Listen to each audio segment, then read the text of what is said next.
Kalau kita ngomong tuh rata-rata huruf besar semua. Iya. Gimana ya kawinin gitu ya. Salah satu di pergaulan sehari-hari kita dipanggilnya abang. Nah, kadang-kadang dipelesetin juga. Abang tukang bakso, abang angkot, dan lain.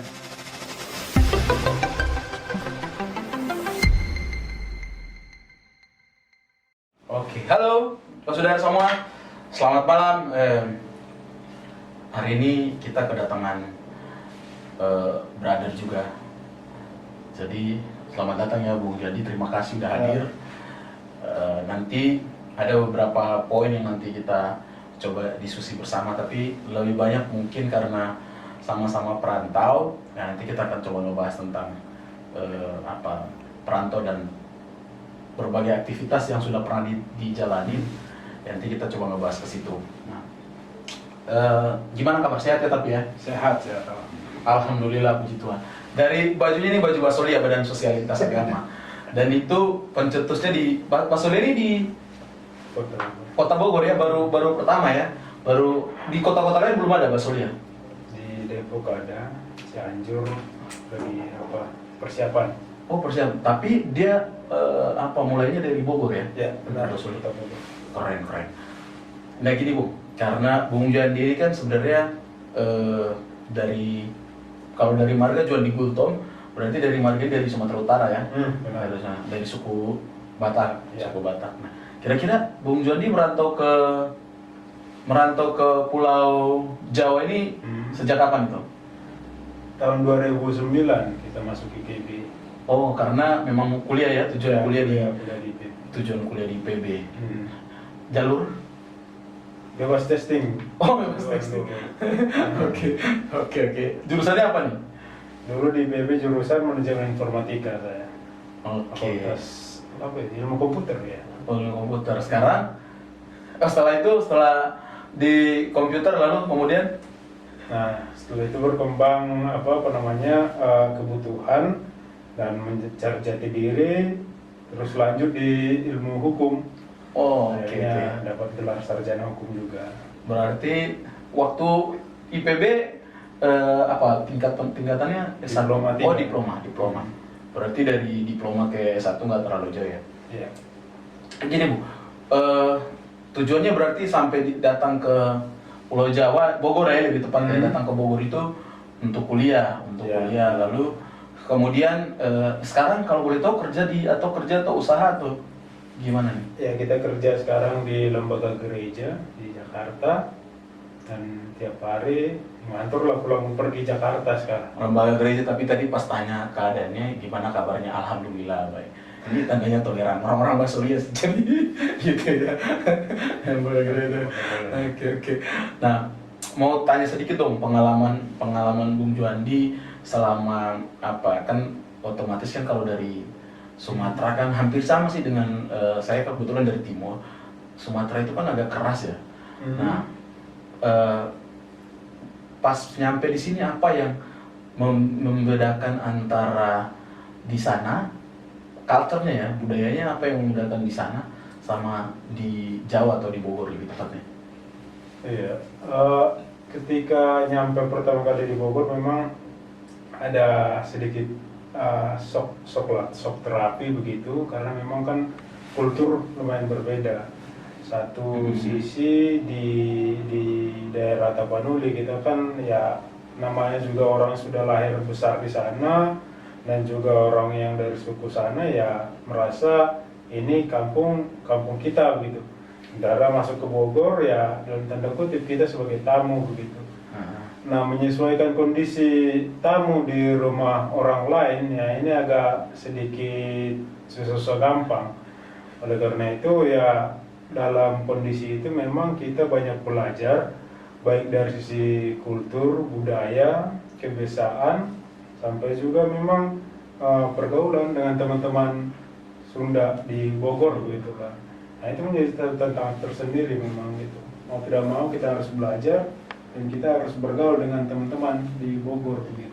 Kalau kata senior nih ya, jadi hal spesifik yang sangat berbeda itu ya katanya sih orang Timur maupun orang Sumatera, Indonesia Timur ataupun di sana itu Kalau kita ngomong tuh rata-rata huruf besar semua. Ya, masuk dialeknya juga. Ya, Gimana ya kawinin gitu ya. salah satu juga termasuk ya. Kalau kalau aku justru waktu pertama datang ke Bogor itu culture yang ini contoh ya, contoh spesifik yang pernah dialami sendiri itu gini dulu justru. Pas nyampe terus dikerjain sama teman-teman.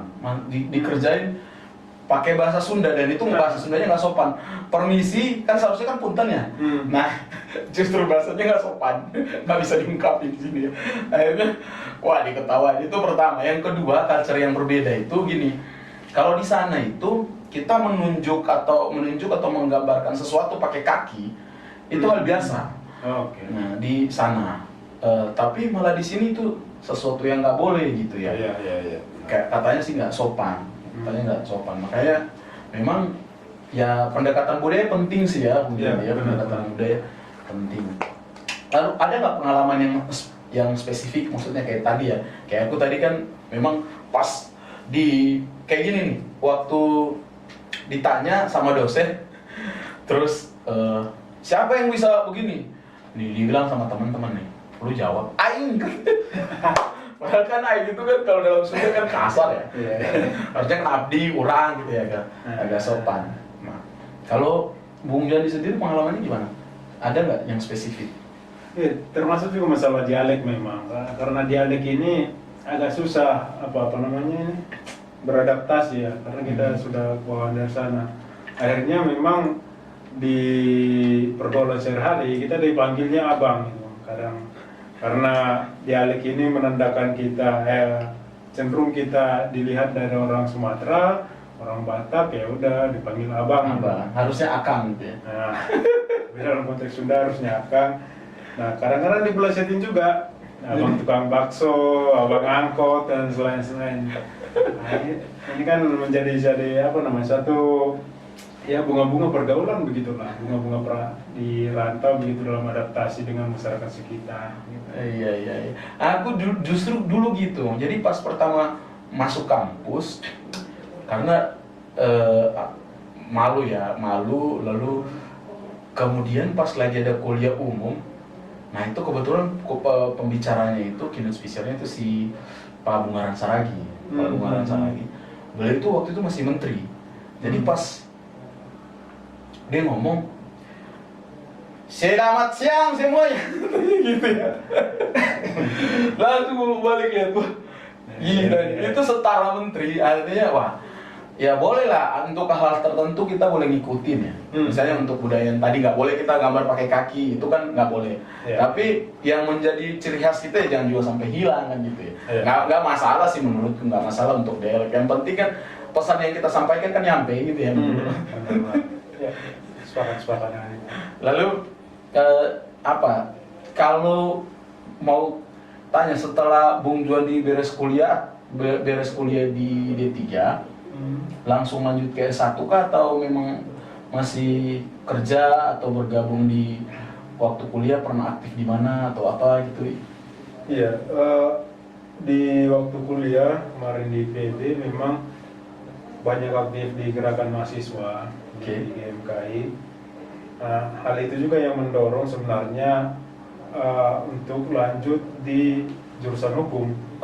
Karena kebetulan banyak senior-senior dalam tanda kutip mengajak kita terjun ke lapangan begitu, menghadapi masalah-masalah yang dihadapi warga, pendampingan, ada pedagang pasar, gitu kan. Advokasi lah ya. Advokasi. Sementara kita tidak punya basic hukum, advokasi kita juga terbatas ya. Dorongan itu ada ketika memang dibutuhkan di lapangan, atas kebutuhan lapangan. Itulah dorongan kemarin melanjutkan ke ilmu hukum begitu. Karena memang ya untuk pengetahuan mungkin kalau untuk menemukan kemampuan dalam berpendidikan ataupun pengetahuan kita tempuh jalur formal ya, pendidikan formal. Tapi ya untuk ilmu hidup ya memang harus di informal dan non formal yang kita jalankan. Misalnya salah satu organisasi kemahasiswaan yang aktif ya. Lalu kemudian setelah itu Bung, kalau setelah selesai di kuliah sarjana hukum eh, banyak berkecimpung di dunia lintas agama malah. Jadi tadinya waktu mahasiswa banyak di advokasi masyarakat, ya katakanlah masyarakat menengah ke bawah. Oke. Setelah selesai ilmu hukum, ya malah aktif di lintas agama gitu. Oke. Nah ini juga dipengaruhi dengan organisasi, latar belakang organisasinya kan. Kita dulu aktif di GMKI, Gerakan Mahasiswa Kristen Indonesia, yang kebetulan juga salah satu medan nelayan lah gitu kan. Termasuk juga di masyarakat dan sesama gereja dan juga lintas agama begitu. Oke. Nah, hal itu mendorong, kebetulan asik juga bergaul dengan teman-teman lintas agama, akhirnya kita kecemplung di sana. Nah, kecemplung inilah yang sampai saat ini ya dinikmati, aktif bergaul dengan teman-teman dari berbagai lintas agama, terlibat di organisasi lintas agama, dan banyak berkegiatan di lintas agama di Bogor. Berarti banyak ya teman-teman Bung Joni yang dari berbagai agama ya. Iya. Hindu, Buddha, Konghucu gitu juga ada. Iya banyak. Kalau Muslim kan biasa ya, karena negara kita mayoritas, memang meskipun tidak ada dikotomi antara mayoritas dan minoritas, tapi memang ya lebih banyak memang teman-teman atau saudara-saudara yang Muslim. Berarti teman-teman Bung Jondi untuk yang misalnya Hindu, Buddha, Konghucu itu ada ya? Iya, rata-rata memang ya hampir setiap rumah ibadah yang ada di Bogor itu yang dari Hindu kita jalani, kenalan dengan teman-teman, khususnya pemudanya. Di Buddha juga berapa vihara kita kenal lah, ada hubungan dekat begitu. Teman-teman Konghucu juga di Kelenteng gitu. Kalau di gereja udah biasa lah. Biasa lah ya, bangun tidur makan di situ. Yang penting ya nggak usah nyolong persembahan. Ada teman saya satu, cuman nggak mau sebutin namanya. Depannya G. Dia itu kalau ngasih persembahan malah ya begitulah, sampai di situ aja lah. Berarti setelah Bung Juandi, saya dengar sempat pergi ke Papua juga, padahal kan Bung Juandi dari Sumatera Utara kan, tapi sempat juga di Papua ya? Ya, sempat juga kemarin satu setengah tahun belum salah ya. Lama juga. Di Papua ya kebutuhan kerja sebenarnya. Ya gimana lah, kita masih muda kan, masih mencari jati diri gitu ya. Di mana ada tanda kutip gula ya semut pada datang kan. Kebetulan kemarin ada gula di Papua, ya sudah kita merapat ke situ sebagai semut. Iya. Gula dan semut. Di mana ada gula, semut kita kasih kapur barus. Ya, gula nggak bisa masuk. Semut nggak bisa masuk. Terus setelah dari situ berarti habis dari di lintas agama tadi, lalu sempat dulu gabung di lintas agama atau langsung ke Papua, atau dari Papua baru masuk ke lintas agama? Sebenarnya paralel semua sih, dari setelah selesai di mahasiswa aktif di lintas agama sembari juga ke Papua begitu. Berarti paralel semua ya, paralel untuk. Nah dari situ juga yang nanti sampai Bung Joni sekarang dari komunitas lintas agama, jadi sekarang kerja di lembaga gereja yang di mana? Di Jakarta ya? Di Jakarta ya.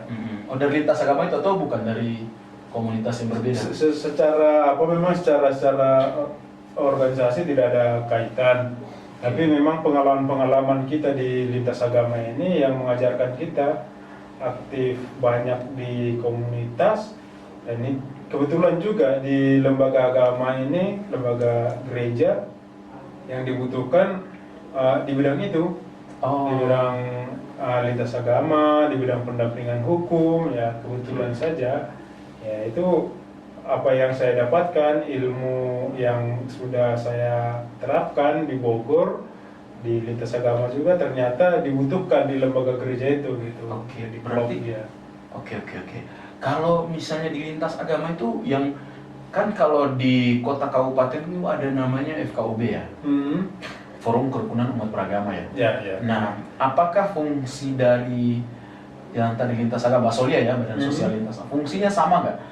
Kalau salah satu fungsi yang FKUB yang punya peran penting itu kan untuk mendirikan rumah ibadah dari rekomendasi ya dari Ya, FKUI. ya, benar. Nah, apakah si Basolia ini juga ada punya rekomendasi atau memang tugas yang pengen saya tahu segini, karena kan dia tercetusnya dari Bogor ya, Basolia tercetus dari Bogor. Program kerja ataupun tujuannya dibentuk ini ya apa aja yang biasa dilakukan sama Basolia? Apakah untuk tujuan untuk kepentingan mendirikan rumah ibadah? Karena memang di Bogor kan beberapa tahun belakangan ini kan kita lihat meskipun masih dalam perjuangan sudah ya masalah kasus gereja yang sempat bermasalah ya. Nah, apakah itu atau memang ada hal lain di luar dari situ Basolia ini? Singkatnya gini, FKUB itu plat merah pemerintah. Oke, ya. Basolia ini plat hitam gitu. Artinya ini inisiatif benar-benar dari masyarakat, khususnya tokoh-tokoh agama yang dari Bogor. Oh, yang tadi semua tokoh agama dari Yes, agama ini, oke. Nama agama. Jadi mereka dahulu itu ingin melakukan aksi-aksi bersama kemanusiaan dengan lintas agama. Karena kalau teman-teman di Buddha, teman-teman Chinese melakukan bakti sosial, ya itu udah biasa. Teman-teman di gereja, baik yang itu Protestan, Katolik, mengadakan bakti sosial, bagi-bagi sembako, itu udah biasa gitu. Tapi ketika ini semua disatukan, berbagai macam agama bersatu dalam satu wadah begitu dan melakukan kegiatan-kegiatan sosial bersama, ya ini yang menjadi luar biasa. Karena pada saat itu masih cenderung sekitar 15 tahun yang lalu, tahun 2007, masih dalam tanda kutip tabu orang-orang bergaul lintas agama gitu.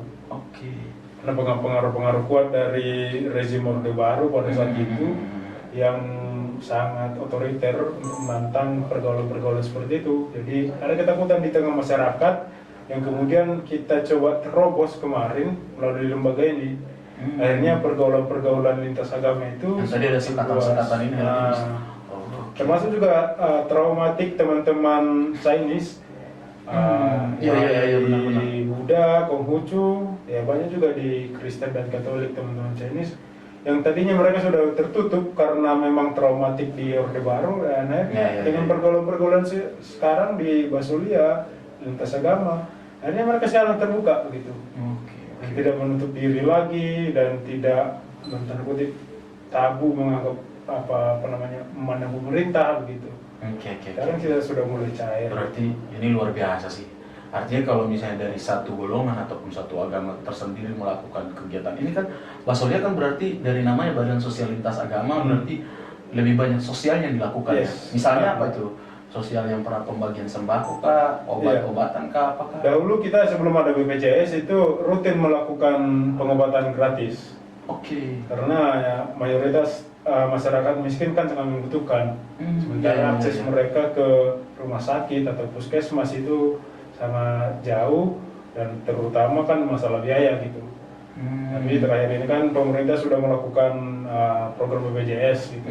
Jadi kita tarik dari sana karena memang pemerintah sudah fasilitasi, kita lebih banyak ke aksi-aksi sosial di kebencanaan dan juga banyak kampanye-kampanye toleransi di media sosial, baik itu untuk anak-anak muda maupun ya tokoh-tokoh agama seperti itu. Ini luar biasa nih, keren ini.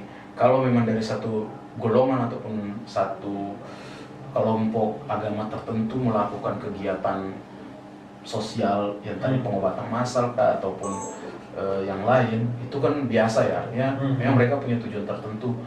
Tapi kalau memang dari berbagai lintas agama gitu ya melakukan kegiatan sosial, itu luar biasa. Artinya kan penyatuan visi itu kan ya semua kan punya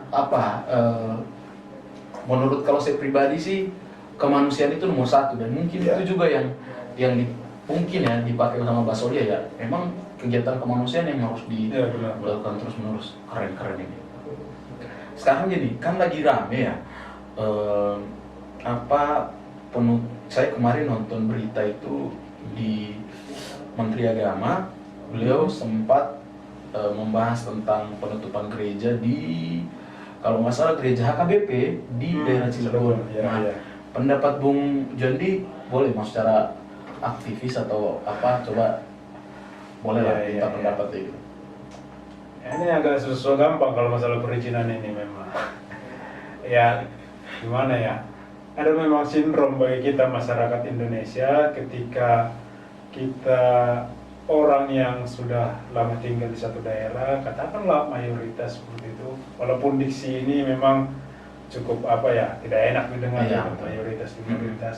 Tapi ya setiap orang pasti punya kecenderungan ego masing-masing gitu. Iya. Ketika saya minoritas di sini, orang lain datang, apalagi yang bukan dari situ, terus minoritas, ya tentu kecenderungan untuk tidak mengizinkannya ada. Gitu. Iya, benar-benar. Ya. Ini bukan hanya terjadi di Cilegon atau di daerah Jawa, ini terjadi juga di daerah-daerah dalam tanda kutip basis agama lain gitu, misalnya di Bali dengan Hindunya, di Sulawesi Utara, di Papua begitu. Ini terjadi begitu. Tapi memang kenapa sorotannya tinggi sekali kalau di Pulau Jawa? Ya karena media banyak berperan. Sementara di daerah-daerah lain yang banyak melakukan hal-hal yang intoleransi itu yang tidak tersorot, ya begitu. Iya Nah, sih. dalam konteks Cilegon ini memang satu sisi kita harus mengakui bahwasanya ya setiap warga negara Indonesia kan berhak memeluk agama dan menjalankan ritual ibadahnya masing-masing. Nah, itu pengakuan kita di konsensus kita Undang-Undang Dasar 1945. Namun ada hal lain yang diatur misalnya di PBM 2 Menteri terkait dengan pendirian rumah ibadah, bahwasanya jika ingin mengurus perizinan rumah ibadah itu kan harus ada syarat-syarat khususnya. Artinya 40-90. Iya, minimal 90 orang penganut, anggota penganut, ada 60 orang warga sekitar yang menyetujui itu, terus itu nanti disahkan sama, bukan disahkan sih, diketahui sama pejabat setempat, kepala desa atau lurah. Setelah itu nanti meminta rekomendasi dari FKUB, terus meminta rekomendasi dari bimas agamanya masing-masing di kantor Kementerian Agama Kota Kabupaten, baru nanti kepala daerahnya mengeluarkan IMB-nya gitu. Nah, dalam proses ini memang seringkali beberapa tempat ibadah itu mengalami kesulitan. Iya. Karena satu sisi ini PBM ini kan kita melihat ini cukup bagus untuk mengatur keberadaan suatu rumah ibadah di satu tempat. Iya. Tapi di sisi lain, bagi masyarakat yang tidak mengerti akan hal ini, seringkali juga peraturan ini dipakai menjadi alat untuk menghalang-halangi. Iya. Nah, kejadian di Cilegon itu salah satunya itu.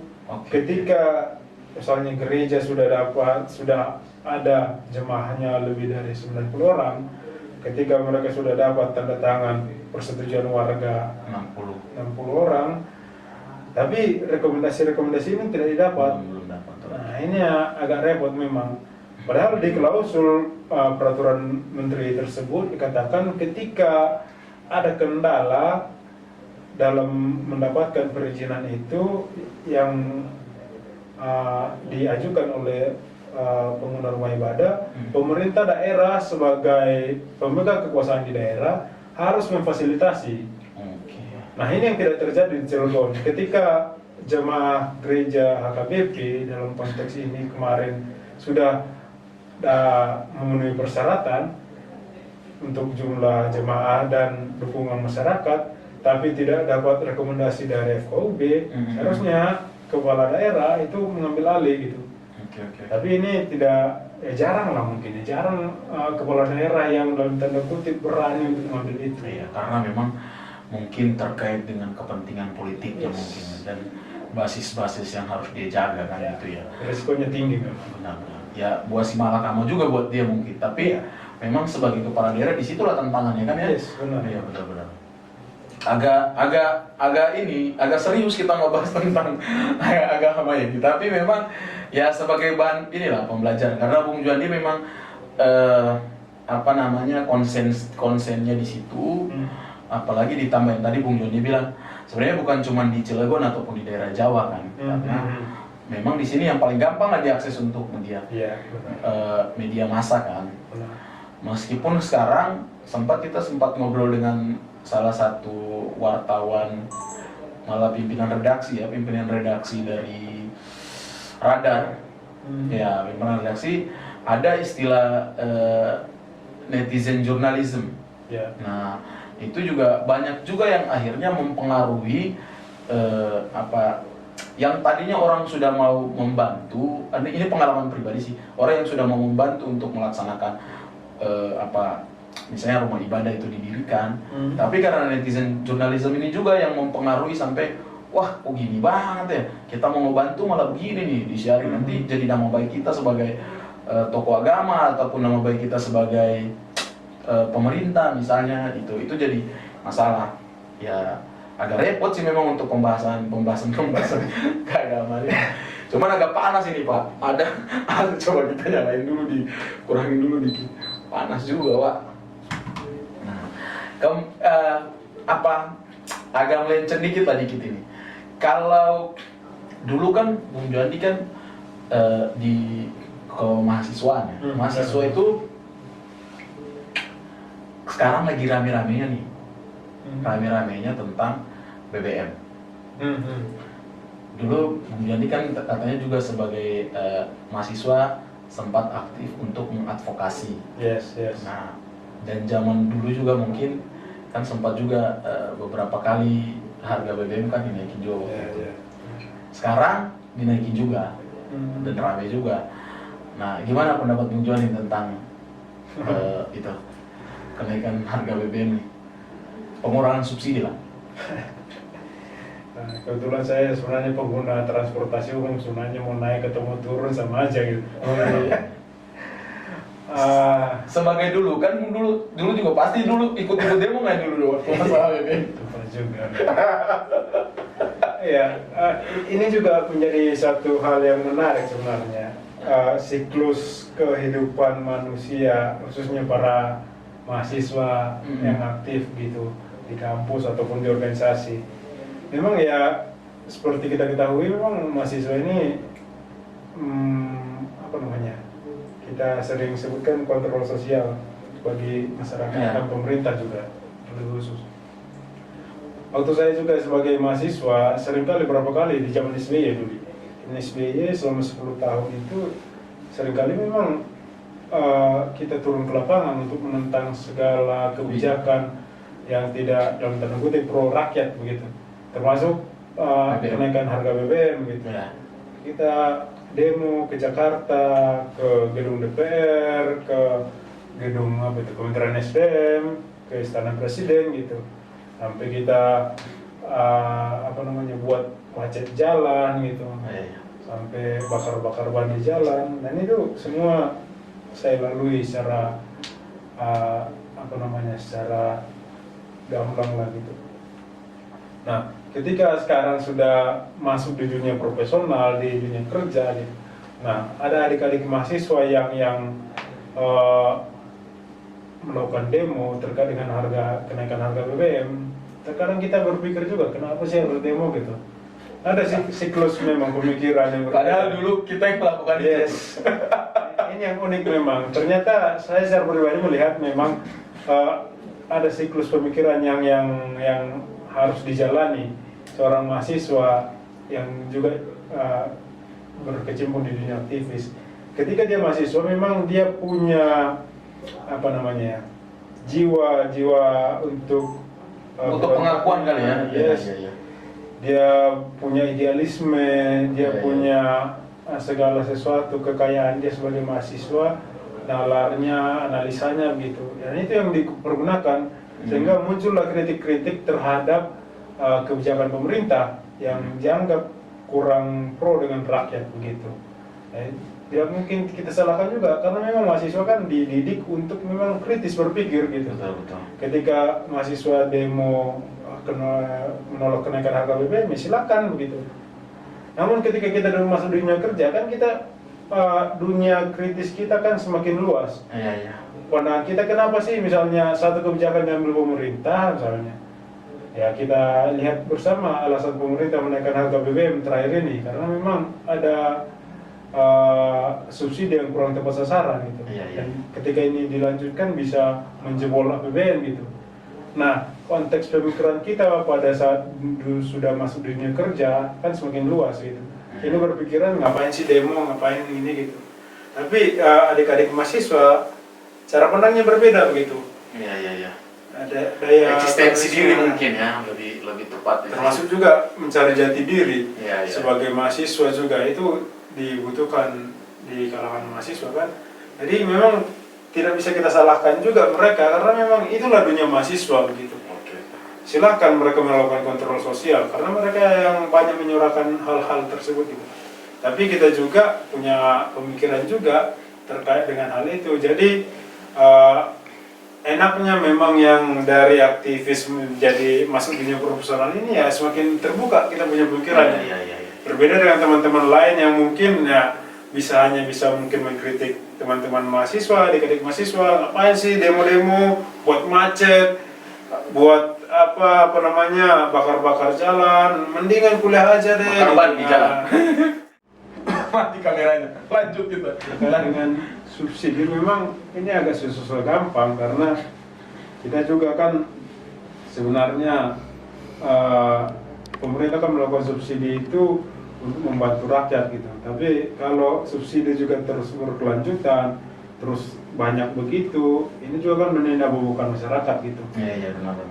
Ya kita harus fair melihat ini, satu sisi ini niat baik untuk membantu rakyat, tapi satu sisi kita juga harus mendorong rakyat ini supaya punya daya juang yang tinggi gitu. Iya.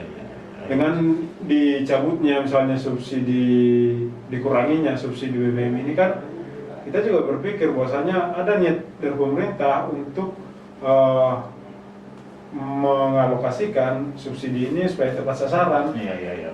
Baik itu melalui BLT walaupun itu cuma 1-2 bulan gitu, tapi sekiranya itu kan tidak Membebani lah. membebani anggaran negara gitu. Nah di sisi lain pemerintah juga harus diingatkan bahwasanya kalau ini subsidi Sudah BBM ditarik tentu harganya akan naik dan ini kan akan mempengaruhi semua harga-harga Iya. bahan pokok, bahan makanan, apalah semua gitu. Nah di sisi lain kalau harga-harga makin naik tapi pendapatan masyarakat tidak naik, ini juga repot gitu. Iya. Harus diimbangi dengan kenaikan upah minimum misalnya bagi karyawan, bagi buruh gitu, sehingga daya jangkau masyarakat ini bisa menyamai kenaikan harga BBM itu gitu. Ini juga kita harus ingatkan pemerintah, bahwasanya tidak apa-apa mengurangi subsidi, naikin harga gitu loh, harga-harga naik, tapi juga kita ingat gaji yang didapatkan masyarakat, gaji yang didapatkan buruh ini sesuai nggak dengan kenaikan harga ini gitu. Iya. Jangan-jangan harganya naik tapi gajinya tetap gitu. Ini repot gitu. Berarti rekomendasinya adalah maksud dari Bung Juandi lah, tetap Bung Juandi setuju dengan mengurangi subsidi untuk BBM, yang penting penggunaannya tetap tepat sasaran, itu yang Ya, pertama. benar. Yang kedua, mendorong pemerintah untuk menaikkan gaji lah, mendorong untuk ya gaji-gaji Upah karyawan, minimum, ya. ya, Dinaikkan. oke, supaya daya beli masyarakat juga mampu gitu ya, kemampuan untuk membeli. Oke, mantap nih. Ini salah satu bisa dikatakan salah satu perantau dari Sumatera Utara yang dari tanah Tapanuli yang pemikirannya cerdas. Terima kasih banyak loh Bung Jondi udah bisa. Siap. Terakhir nih, ini terakhir. Pengen minta saran ataupun apa yang menjadi nilai-nilai Bung Juandi sampai saat ini bisa bertahan dan bisa mengimbangi di tanah perantauan, mengimbangi hidup lah. Artinya di tanah perantauan ini nilai-nilai yang Bung Juandi pegang itu apa? Oke, yang pertama ada istilah berbahasa itu di mana bumi dipijak di situ langit dijunjung. Kalau kita tinggal di daerah Bogor, dengan masyarakat Sundanya, ya tentu juga kita harus menyesuaikan dengan kultur masyarakat sini gitu. Kalau saya mungkin bawa saya punya kebiasaan di daerah Tapanuli sana, ya Yang tuak nggak boleh di sini, tuak udah nggak boleh pak. eh, akan dapat perlawanan tentu dari warga. Iya. Ini penyesuaian penting. Yang kedua juga ya terkait dengan apa namanya, tujuan kita awal ke sini merantau itu kan untuk mendapatkan ilmu kemarin ya. Iya. Untuk belajar di kampus jadi mahasiswa gitu. Tentunya hasil dari pendidikan itu kita harus aplikasikan gitu, karena memang itu menjadi modal berharga ketika kita masuk di dunia kerja, kita bisa bersaing dengan apa namanya orang-orang lain begitu, dan itu juga yang akan membuka pemikiran kita gitu. Mau tidak mau salah satu yang menjadi poin penting dari pendidikan adalah pengetahuan kita yang semakin luas gitu. Nah, oleh karena itu dengan pengetahuan yang luas, karena kita sudah berpendidikan, pengetahuan kita luas, ya kita semakin bisa mencerna, melihat mana yang baik, mana yang harus dilakukan, mana harus yang tidak dilakukan begitu. Termasuk juga bagaimana bergaul dengan masyarakat sekitar begitu. Itu mungkin menjadi poin pentingnya bagi saya sebagai seorang pendatang di daerah Bogor ini gitu. Ini mantap nih, teman-teman perantau nih harus banyak yang harus belajar loh sama. Iyalah, artinya ada nilai-nilai yang kita perlu pelajari ya di sini. Karena yang gue salut nih dari teman-teman dari Sumatera itu, atau lebih khusus karena kebetulan teman-teman dari suku Batak juga banyak. Mereka itu meskipun ini pernah ketemu langsung ya sama teman sendiri ya, meskipun mohon maaf nih kemampuan orang tua keluarganya nggak mampu secara ekonomi di kampung, yang penting anaknya bisa sekolah. Dan sampai menjual tanah, menjual sawah, menjual itu salut banget tuh, salut gue sama teman-teman.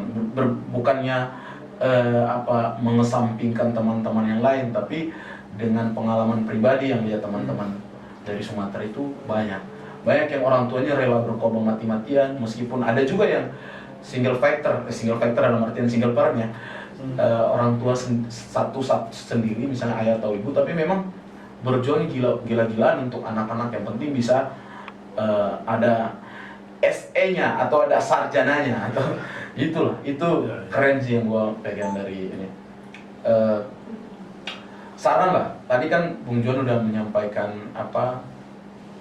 menyampaikan nilai yang Bung John pegang. Minta saran lah buat teman-teman yang ada di kebetulan teman-teman di sini juga banyak yang perantau, ada juga yang meskipun di sini tapi nggak tinggal sama orang tuanya gitu ya. Bisa disampaikan buat teman-teman yang ada di. Saran sih mungkin menyadari sebenarnya diri kita ini berharga, itu yang pertama. Yang kedua, kita sebenarnya kan punya keunikan masing-masing. Iya. Mungkin kita belum menemukan keunikan itu, tapi kita harus cari gitu. Dengan keunikan kita itulah kita bisa dalam tanda kutip bertahan hidup di perantauan sebenarnya. Karena keunikan kita itu akan membawa orang lain trust kepada kita, orang lain kasih pekerjaan kepada kita, orang lain percaya kepada kita gitu. Dan yang paling pasti memang ya coba menjaga kejujuran. Karena memang kalau kita sudah masuk di perantauan ini kan ya mau tidak mau attitude kita akan terlihat dari bagaimana kita cara bersikap gitu, termasuk juga bagaimana kesatuan kata kita dengan perbuatan gitu. Kadang-kadang ada orang yang selalu yes, gitu. Maka butuh kejujuran di sana gitu. Itu mungkin. Siap. Paling terakhir, harapan Bung Jondi ke depan, cita-cita, harapan yang belum tercapai apa? Harapan ini secara pribadi maksudnya? Pribadi. Secara pribadi memang apakah mau jadi calon DPR atau mau masuk ke di eksekutif? banyak mimpi sebenarnya, terutama terkait dengan saya mungkin sudah bisa dikatakan warga Bogor ya, karena sudah berKTP Bogor gitu. Ya kita punya mimpi Bogor ini menjadi kota yang ramah bagi semua orang begitu, termasuk juga orang yang berbeda agama, berbeda suku begitu. Nah, belakangan ini kan indeks kota Bogor ini dalam konteks toleransi kan lumayan Bagus. lah, Bagus. lumayan bagus terakhir, tapi belum sempurna. Nah, ini yang perlu didorong gitu, baik itu oleh teman-teman yang pendatang di Bogor maupun teman-teman yang asli di Bogor. Kita perlu bergandengan tangan lah, nggak usah saling curiga, nggak usah saling sikut, nggak usah saling gaduh gitu. Sama orang Bogor punya tanggung jawab yang sama di Bogor, ya udah kita bangun sama-sama Bogor gitu. Itu mungkin Harapan pribadi? harapan pribadi ya, mudah-mudahan pekerjaan semua usaha-usaha makin lancar gitu aja. Siap. Secara pribadi memang saya ingin ada keinginan untuk meningkatkan kapasitas diri di level-level yang lebih tinggi seperti itu. Nah, ini menjadi satu tantangan tentunya gitu. Bisa nggak anak Bogor, ya saya harus mengakui saya anak Bogor gitu, berkancah di level nasional begitu. Nah, ini sekarang sedang dalam perjuangan gitu. Siap. Mudah-mudahan berhasil lah.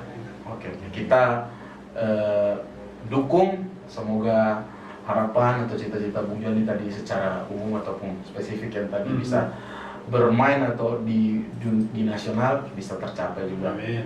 Salam hormat untuk teman-teman yang ada di kontrakan atau kosan. Salam hormat. Siap. Semoga video ini bisa bermanfaat buat teman-teman semua yang menonton di channel Awairas. Kita punya moto, never die, never lose. Salam untuk semua. Terima kasih. Siap.